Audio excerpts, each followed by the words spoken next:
If it was a question sort of about the meaning of life and the fact that we're all going to die, which, as you say, is true, then perhaps I might rehearse a little secular sermon that I sometimes give, and I'm sure at least one or two of you have heard this before.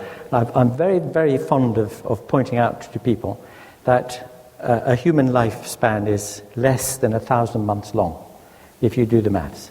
12 times 70 or 12 times 80 years, it's less than 1,000 months long. A third of them were asleep. A third of them were in the shower or the loo or Tesco's or something. And it leaves rather a small number of months actually to do something worthwhile. About 300 months for real living. Most of us have used up some of those 300 months already, so a sense of urgency kicks in here. And I'm put in mind, whenever I say this, I point out to people how few months a human lifetime consists in, and people get an anxious look on their faces. I tell them of a story I read, well, not a story, a report by someone we're talking about her mother who'd died of cancer about 2 years after being diagnosed with cancer. And this woman said that those 2 years were the happiest of her mother's life because everything trivial, everything inessential fell away. Things that really mattered to her and the people she really cared about came fully into focus. And so that for those 2 years she lived most vividly and richly a humanly possible life.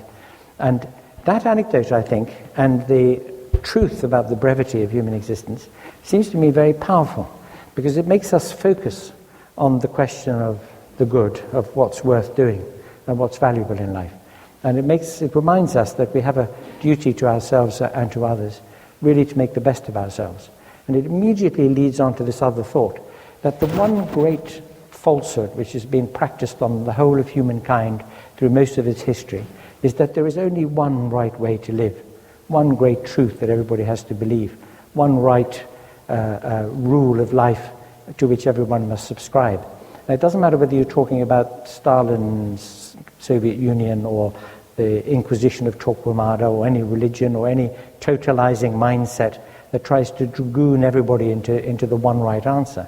But it's false, because there are as many right answers as there are people. We've all got different interests and needs and talents, and once we recognize the urgency that there is in our lives, we must answer that responsibility to do the best with the talents that we have. And then we see that there are many, many kinds of good lives, and that we could live them if only we were free-minded and energetic about doing so. Amen to that.